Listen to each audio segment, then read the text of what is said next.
পায়েলের কুকিং হাউসে সকলকে জানাই স্বাগত। আজকে রান্না করবো ডালিয়া, কারণ না উপোস করার পর ডালিয়া খেতেই বলে এখন সবাই, কারণ কেউ তো আর পুরো উপোস করে থাকতে পারে না। তো এগিয়ে দেখাই ডালিয়াটা কীভাবে করবো। আমি 1 বাটি ডালিয়া নিয়েছি, এখানে নানান সবজি নিয়েছি, কুমড়ো, পটল, গাজর, টমেটম, আর এখানে কাঁচা আলু, আর এদিকে ধরো রাঙা আলু দিলেও হয়, এমনি কাঁচা আলুই দিয়েছি, আর এদিকে বরবটি। এবার আমি দেখাবো কীভাবে আমি জিনিসটা তৈরি করি। প্রথমে কড়াইতে সর্ষের তেল দেবো, দিয়ে ওই সবজিগুলোকে, প্রত্যেকটা সবজিগুলোকে একে একে ভাজবো। এবার আমি এতে সবজিগুলো দিয়ে দেবো।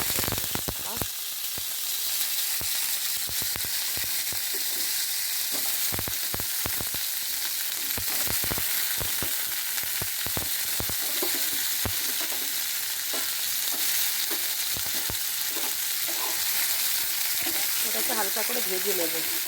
এর মধ্যে আমি শুধু নুন আর হলুদ দেবো, কিন্তু আগে একটু নেড়ে নিই, তারপর দেবো। আমি এর মধ্যে অল্প করে নুন দিচ্ছি, আর অল্প একটুখানি হলুদ দেবো, কারণ আমি তো পরে জিনিসটা দেবো হলুদ। অল্প করে হলুদ দিচ্ছি। হ্যাঁ, আজ তো শনিবার, সব কিছু আলাদাভাবে রান্নাটা হয়।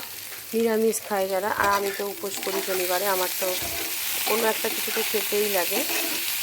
পুজো দেওয়া হয়ে গেছে, পুজো দেওয়ার পর ডালিয়াটা করে খাবো। এরকমভাবে এটাকে আমি লাল লাল করে ভেজে নেব। দেখো ভাজাটা হয়ে গেছে আমার, এবার আমি এগুলোকে নামিয়ে নেব। এই দেখো আমিও নিলাম। এবার আমি কড়াইতে একটুখানি সর্ষের তেল দেবো। সর্ষের তেলটা, কড়াইটা তো গরমই আছে, আর তেলটা গরম করতে লাগবে না আলাদাভাবে, খুবই গরম আছে। এর মধ্যে আমি শুকনো লঙ্কা আর 5 ফোড়ন দিয়ে দেবো।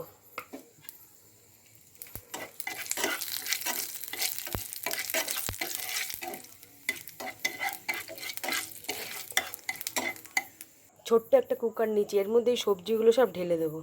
সবজিটা দিয়েছি, ডালিয়াটাকে ধুয়ে নিয়েছি, ডালিয়াটাকেও দিয়ে দেবো। এর মধ্যে আমি 3-4 টুকরো টমেটো দিয়ে দেবো। পরিমাণ মতো জল দিয়ে দেবো, পরিমাণ মতো নুন দিয়ে দেবো। আমার যেরকম, আমি একটু নুনটা বেশি খাই, তাই নুনটা দিয়ে দিলাম। আর এর মধ্যে আমি এবার এই যে তেল আর এটা গরম করে রেখেছিলাম, ওটা ঢেলে দিয়ে দেবো।